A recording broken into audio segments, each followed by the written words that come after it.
Hello everyone, welcome to EduTap and welcome to the series that we have started exclusively for the upcoming UPSC EPFO 2025 exam, wherein we are expecting this exam's notification very soon. Okay, so what is it we are going to cover as part of this series? 15 MCQs in each session associated with labor laws and industrial relations, as part of which in today's session we are going to see the topic labor laws, Inter-state Migrant Workmen Regulation of Employment and Conditions of Service Act 1979. And part 1 we are going to see. And why is this series important? See, around 15 questions out of 120 are asked both in APFC and AO or EO. So it means the series that we are focusing currently, that would be helpful for both your examinations for APFC, that is EPFO का APFC जो है, and along with that for AO or EO as well. And as you can see the number of questions, so weightage भी high है and scoring potential भी high है क्योंकि ये basics है. And if you can cover this basic level also, you will be able to score, cover or easily solve 10 plus questions without any doubt. So जब ये practice sessions आप सही से use कर लेंगे अपने preparation में, तो definitely you will be able to score 15 out of 15. And so I suggest everyone who is preparing for both APFC or EO or AO exam should watch these sessions regularly.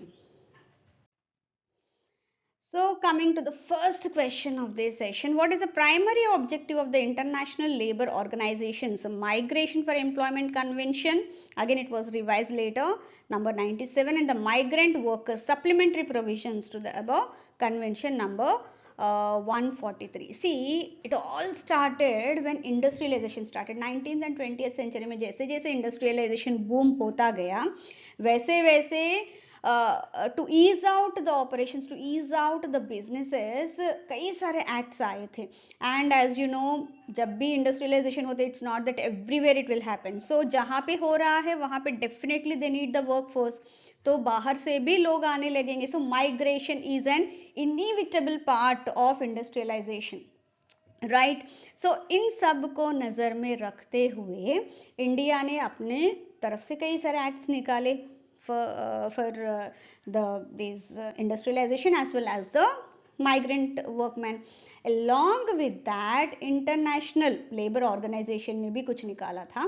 The Migration for Employment Convention जो 1949 में हुआ था, number 97 ये, and 1975 का जो 143 है ये, that is the Migrant Worker Supplementary convention. And इसके अलावा दो और रिकमेंडेशंस भी इन्होंने किया था, like the migration for employment recommendation. Okay, ये 1949 में हुआ था.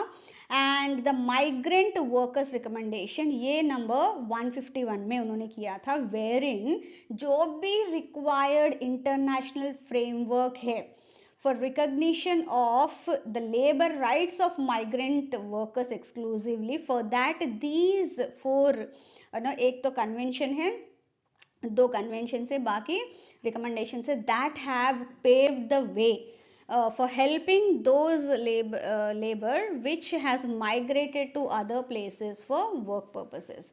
So इसमें the major objective of either case is majorly to help them. So here in this case, to promote fair labor migration and protect migrant workers from exploitation and discrimination. Majorly इसका work यही, objective यही है, so as to help them. So in this case A is the correct answer. So moving on to our next question here. Now this question says the Inter-state Migrant Workmen Regulation of Employment and Conditions of Service Act 1979.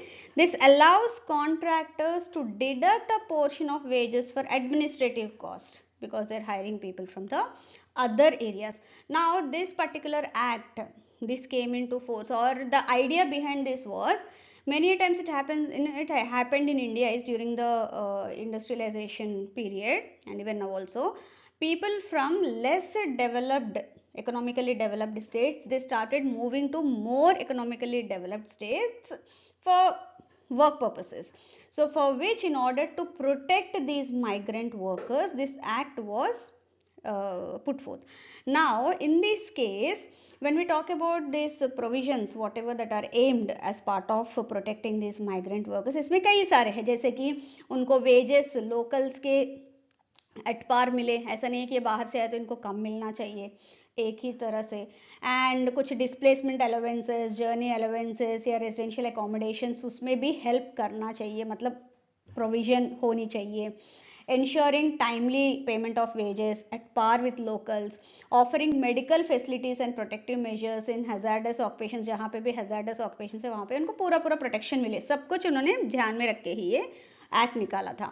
Now here in this case if we look at the deduction part, no, this statement as given in the question is false, as the act prohibits any such deductions. कुछ भी नहीं, in fact उनका उल्टा journey allowance, displacement allowance या residential accommodations provide करने के provisions है as per this act. So here the correct answer is B. So friends, in the earlier question we have seen कि उसके प्रोविजंस क्या है ये एक्ट का, जो state interstate migrant regulation workers migrant workers regulation act का. ना इसमें देखेंगे हम इसके ऑब्जेक्टिव्स क्या है. So the Inter-state Migrant Workmen Regulation of Employment and Conditions of Service Act 1979 has a following primary objectives. Now आपको बताना है कौन से ये statements इसमें true है. Regulate the employment of interstate migrant workmen, obviously उसी के लिए है तो definitely yes, this is true. Provide the conditions of service of interstate migrant workmen, जैसे कि वेजेस सही से एट पार होना चाहिए लोकल वर्कमैन से, उनको कुछ और अलाउंसेस भी मिलना चाहिए, प्रोविजंस उसका भी होना चाहिए, और टाइमली वेज पेमेंट होना चाहिए. अगर हैजार्डस ऑक्यूपेशन है तो उसमें भी उनको थोड़ा सा जो भी लोकल्स के एट पार जो भी वहाँ स्पेसिफिक प्रिकॉशंस वो सब ले रहे, सब इनको भी मिलना चाहिए, वो सब है. इसके साथ साथ yes, provide for the conditions ये है. So this is also true. Promote industrial development in rural areas, मतलब जहाँ पे इंडस्ट्रीज नहीं है ऐसा कुछ नहीं है. So this only 1 and 2 statements are true. So here in this case C is the correct answer. So friends, moving on to our next question. As per section 1 of the जो section 1 में है ये the statement I have given, and accordingly you have to pick the right options, right statement. So here regarding the applicability of the Interstate Migrant Workmen Regulation of Employment and Conditions of Service Act 1979, which of the following statements is or are correct? First statement, the act applies to the entire territory of India. Yes, this is true, it applies to entire territory of India. It is applicable to establishments employing 5 or more interstate migrant workers at present or during any day in the preceding 12 months. This is also true. Okay, contractors are exempt from the provisions of the act irrespective of the number of migrant workers employed. This is false. Contractors वो है जो help करते हैं to provide work for these workmen in various establishments. Okay, और कभी कभी contract पे work लेके वो करते हैं in the establishment. So employer या फिर occupier and contractor में subtle difference है. So यहाँ पे contractors they are not exempted. Same उसी तरह से उनके ऊपर भी ये लागू होता है, जैसे कि contractors also have to follow this. It is applicable to those contractors also who are employing 5 or more interstate migrant workers at present or during any day in the preceding 12 months. So only 1 and 2 are the correct statements here. 3 is not true. So A is the correct answer. So moving on to our next question. In the context of the Interstate Migrant Workmen Regulation of Employment and Conditions of Service Act 1979, which of the following statements correctly defines the term appropriate government? Now section 2 में सारे definitions हैं. Okay, उसमें appropriate government means either central or state government. Central government उन establishments के लिए जो इधर controlled industry है उनके अंडर, जो सेंट्रल गवर्नमेंट के अंडर है, और like railways, cantonment board, major ports, mines, oil fields, और एनी एस्टेब्लिशमेंट ऑफ बैंकिंग और इंश्योरेंस कंपनी, ये सारे एस्टेब्लिशमेंट्स आते हैं सेंट्रल गवर्नमेंट के अंडर. बाकी जो है बाकी सारे इंडस्ट्रीज आपके आते हैं, जैसे टेक्सटाइल्स हो गया या फिर फार्मा का हो गया, ऐसे इंडस्ट्रीज सारे आपके स्टेट गवर्नमेंट में आते हैं. So in this case the central government is appropriate government for establishments and industries under its authority. including railways, cantonment boards, major ports, mines, oil fields and banking or insurance companies. Rest of the sectors fall under the state government. So in this case, B is the right statement to be chosen. So B is the correct answer.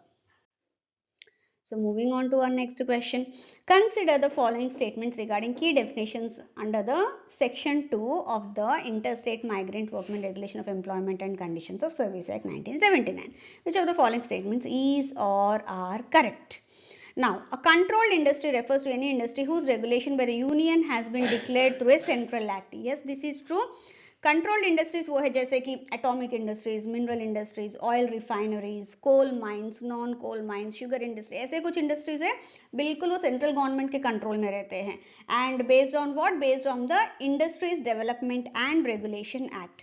Industries development and regulation act 1951 के तहत कुछ controlled industries है जिनका बिल्कुल जो public interest के इसमें है, that would be under the control of the central government. So once first statement is very much true. An establishment includes only offices or departments of the government and excludes private businesses and trades. No, this is not true. क्योंकि सभी as a part of establishment आते हैं. Okay, and interstate migrant workman is a person recruited by a contractor in one state for employment in an establishment located in another state irrespective of the principal employer's knowledge. Yes, ये हो सकता है. अगर principal employer को नहीं भी पता होगा तो कुछ नहीं है, but yes, contractor has to manage that. Okay, उसमें उनको डालना पड़ेगा. मतलब he is the one who is providing these to the principal employer. So इसकी रिस्पॉन्सिबिलिटी होती है. तो yes, 3 is also true. So here in this case 1 and 3 only are true but not 2. So here C is the correct answer.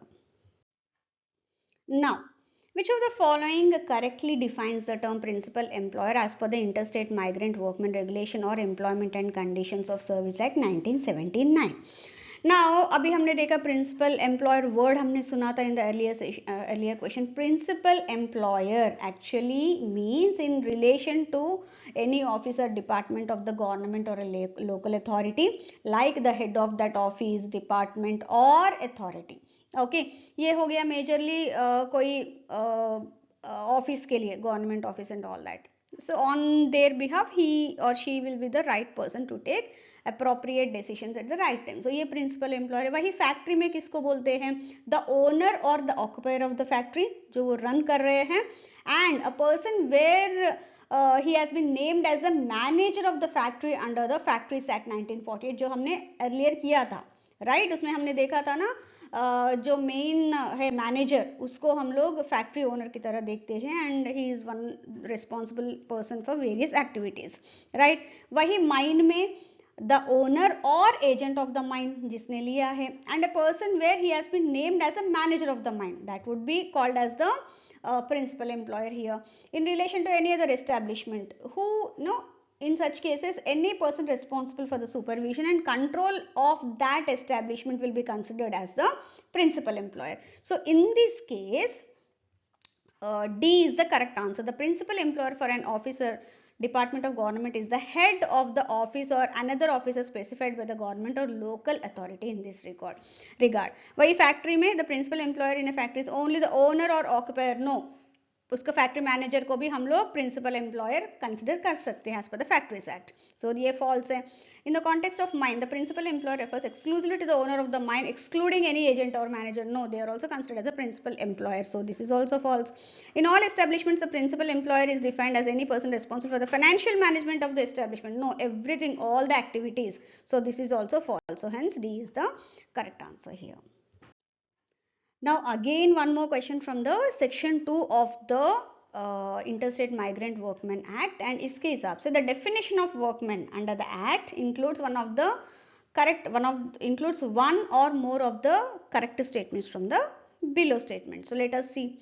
Any person employed in a supervisory capacity drawing wages exceeding 500 rupees per month can be called as a workman. No, less than 500 and he or she should not be in supervisory capacity, only then that person can be called as workman. So here this is false.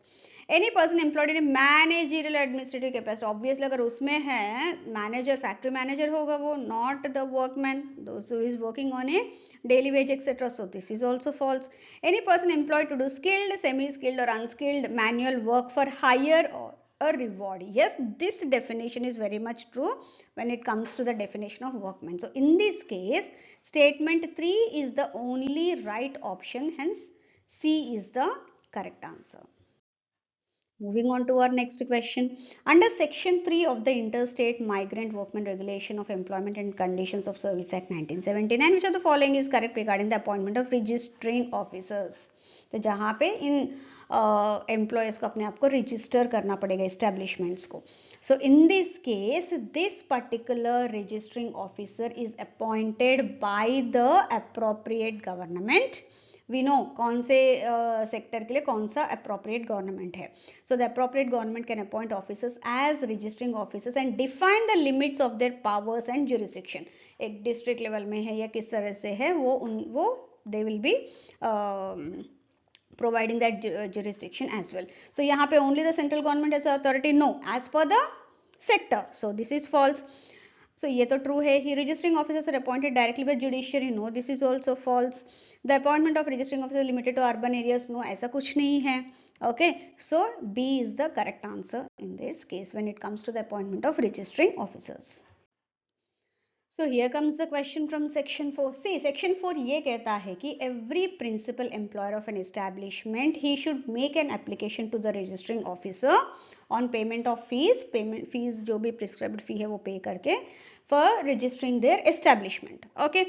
Now, based on that, with reference to section 4 of the Interstate Migrant Workmen Regulation of Employment and Conditions of Service Act 1979, consider the following statements and select the statements which is or are correct. तो देखते हैं.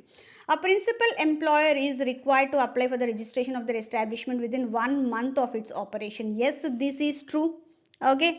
Now, the registering officer is mandated to issue a certificate of registration within 1 month if the application is complete in all aspects. Yes, this is also true क्योंकि उनको within 1 month देना पड़ेगी.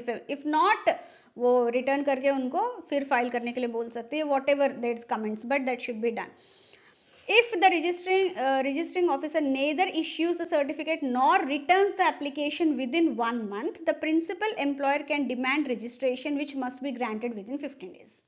Okay, so 1 month होते ही वो बोल सकते हैं कि मेरा अभी तक नहीं आया, ना तो कोई कमेंट आया है, okay, for any correction or anything, so immediately I need my registration number and all that. So immediately within 15 days of that receipt of that application, immediately the registration officer should be he should be doing that work. So here in this case all the statements are true. So 1, 2, 3 are true. So hence D is the correct answer. So moving on to our next question. Under section 5 of the Interstate Migrant Workers Act 1979, the registration of the establishment can be revoked under certain circumstances. वो कैसे circumstances है? I have given that in the form of statements. Now you have to tell me which of those statements are true. Okay, so in this case, without giving an opportunity to the principal employer to be heard, the registering officer can revoke the registration. He can't do that. Okay, एक chance तो देना पड़ता है, only then he can revoke. So ये false है. If the registration has been obtained by misrepresentation or suppression of any material fact, definitely he has every right to revoke that. True. Without the previous approval of the appropriate government, लेकिन यहाँ पे approval चाहिए उनको, appropriate government से approval लेना पड़ेगा.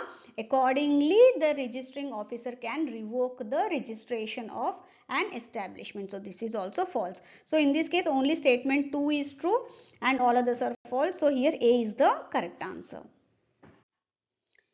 Now, section 6 ये बोलता है it prohibits against employment of interstate migrant workmen without registration by the establishment. Establishment या फिर principal employer, he can't employ until unless the establishment is registered. Okay, so here under section 6 of the said act, that is the Interstate Migrant Workmen Regulation of Employment and Provision of Service Act 1979, which of the following statements is appropriate regarding the prohibition against employing interstate migrant workmen without registration? So यहाँ पे a principal employer can employ interstate migrant workmen without a certificate of registration if the establishment has applied for registration and the application is pending with the registering officer. So definitely ऐसा नहीं है कि उनके लिए wait करते हुए यहाँ पे बंद नहीं कर सकते. So obviously this is the true statement. The prohibition applies only to establishments employing more than 10 interstate migrant workmen. ऐसा कुछ नहीं है. So this is false. A certificate of registration is mandatory even if the principal employer has submitted an application that is under consideration by the registering officer. ये भी false है क्योंकि उनको वो time मिलता है. The provision applies exclusively to establishments operating under the control of the central government only. This is also false. So here only A statement is correct, hence A is the correct answer when it comes to the prohibition against employment of interstate migrant workmen without registration by an establishment as per section 6 of the said act. So here comes the next section, that is section 7 of the act. Which of the following function is specifically granted to the appropriate government under the provisions of the Interstate Migrant Workmen Regulation of Employment and Conditions of Service Act 1979 regarding the appointment of licensing officers? Now, who is a licensing officer? He is the one, licensing officer is the one who is responsible for issuing the licenses, especially to the contractors. Because the contractors have to obtain the license before recruiting or employing any migrant worker. जैसे कि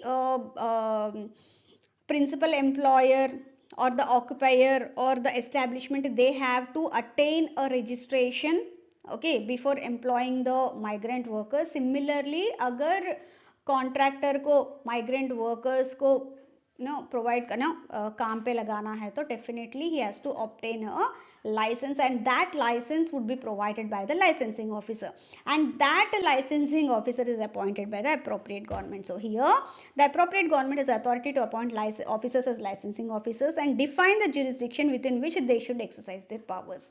Okay, the appropriate government has no role. No, ऐसा कुछ नहीं है ये. This is false. The appropriate government is responsible for defining the qualification of licensing officer but does not have authority to determine of the jurisdiction. No, they are the ones who will do that. The appropriate government can only appoint licensing officer to central government establishment. ऐसा कुछ नहीं है. So D is the correct answer here when it comes to licensing officer who issues licenses to contractors who want to recruit or employ migrant workers, and also the licensing officer would ensure that the provisions of the act are being followed thoroughly by these contractors while appointing and getting the work done by these migrant workmen. Now coming to the next section, that is licensing of contractors. A contractor can recruit persons from one state for employment in another state without obtaining a license. Okay, which of the following statement is correct? True as long as the contractor pays the minimum wages. No, this is false. True if the contractor has obtained permission from the establishment. No, establishment से नहीं, उनको licensing officer से license लेना पड़ेगा. False, as a license is mandatory under the Interstate Migrant Workmen Act 1979. This is very much true. True for a limited period of 30 days. No, it's not. So here compulsory licensing होना ज़रूरी है by the contractors if they want to employ or help any establishment to employ the on their behalf these migrant workmen. So here C is the correct answer. Coming to section 9 of the Interstate Migrant Workmen Act. Now अभी हमने देखा है licence कितनी ज़रूरी है for the contractors. Now उस licence को apply करने के लिए applicant what all should the contractor provide for licensing? So under section 9 of the Inter-state Migrant Workmen Act 1979, an application for the grant of license must contain one or more of the correct statements. Let us see what are the statements. Location of the establishment, obviously जहाँ पे employ करने वो तो देना ही पड़ेगा. So this is true.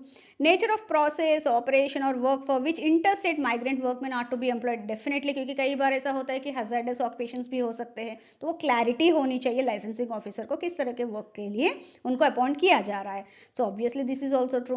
Number of local workers employed in the establishment, इसकी ज़रूरत नहीं है उनको. Okay, only related to the employment work, किस तरह से कितने number है and all that. And one more important point when it comes to licensing, a license granted shall be valid for a specified period and time on time. अगर 1 year है 6 months है as per the conditions, उनको वो renewal करना पड़ेगा, and जो भी उसके लिए पेमेंट फीस पेमेंट होगा वो पे करना पड़ेगा, एंड conditions जो भी prescribed है that the contractor has to meet. Only then the contractor would be given a license for appointing or taking up these interstate migrant workers for work. So here in this case only 1 and 2 are correct, so A is the correct answer. So friends, अभी तक हमने देखा है कि question हमने किया है, बहुत अच्छा प्रैक्टिस भी किया है. Now I would like to announce one thing. अभी एड्यूटैप ने कोर्सेज लॉन्च किया है exclusively for the upcoming UPSC EPFO APFC and EO 2025 exam, EO और एओ 2025, क्योंकि हम लोगों का अभी ये एक्सपेक्टेशन है सभी का कि अभी जल्दी ही नोटिफिकेशन आ जाएगा इनका. Now what are the 3 courses? Let's have a quick look into that. First है मास्टर कोर्स. ये उन बच्चों के लिए यूजफुल रहेगा जो अभी अपना प्रिपरेशन स्टार्ट किए हैं and still they looking out for options के कंटेंट पूरा एक ही जगह से मिल जाए, मेंटरशिप मिले, उनको गाइडेंस मिले, मॉक टेस्ट मिले, उनको टेस्ट सीरीज मिले, सब कुछ. सो ये मास्टर कोर्स है, सब कुछ 1 पॉइंट कॉन्टैक्ट टाइप का 1 पॉइंट वो है ये. And one more important point is Kuldeep sir every week, to be precise every Thursday, एक स्ट्रैटेजी सेशन लेंगे जिसमें जितना कंटेंट जो प्रोवाइड कर रहे हैं कोर्स में किस तरह से उसको यूटिलाइज करते हुए आप अपना प्रिपरेशन अच्छे तरीके से कर सकते हो वो भी समझाएंगे. अलॉन्ग विद दैट जो भी आपके डाउट्स है as part of your journey of your preparation वो भी आपको हेल्प करेंगे एंड गाइड भी करेंगे. सो 1 एंड सेकेंड कोर्स है series, test series plus. No, इसमें क्या मिले, कई सारे बच्चे ऐसे होते हैं कि कुछ टॉपिक्स वो खुद कर लेते हैं. ओके, कोई इंजीनियरिंग बैकग्राउंड है तो क्वांट्स रीजनिंग कर लेंगे, लेकिन बाकी सब्जेक्ट्स हमें चाहिए. या फिर कुछ बच्चे होते हैं मुझे एक्सक्लूसिवली पॉलिटी चाहिए, exclusively labour laws and industrial relations चाहिए. ऐसे उन बच्चों के लिए ये वाला सीरीज बहुत यूजफुल है, क्योंकि उस कंटेंट के साथ साथ which would be in the form of PDFs, videos, etc. उनको टेस्ट सीरीज भी मिल जाएगा, that is practice questions and mock test उनके लिए बिल्कुल, so that they can test themselves where they stand and accordingly they can strategise their preparation. Now तीसरा ऐसा है कि कुछ बच्चे ऐसे होते हैं कि ऑलरेडी उन्होंने पूरा प्रिपेयर किया या फिर एक साल ऐसे उन्होंने दे दिया है या फिर देने वाले हैं. ऐसे उनको क्या है, ऑलरेडी पूरा प्रिपरेशन हो गया है उनका, लेकिन they want to go for practice questions and test themselves. Okay, या फिर mock test. For such cases this test series for such students it would be of great help. आपको बिल्कुल रियल एग्जाम का फील मिल जाएगा, along with that kind of level of questions आपको इसमें मिल जाएंगे in the test series. So these are the 3 kinds of courses, and if you have any query you can always reach out to any of the team members of EduTap and get your doubts clarified before taking an informed decision of purchasing these courses. So friends, thank you very much for being with me so patiently till here, and thanks a lot once again. Hope you all like this session. See you all in the next session very soon. Bye bye.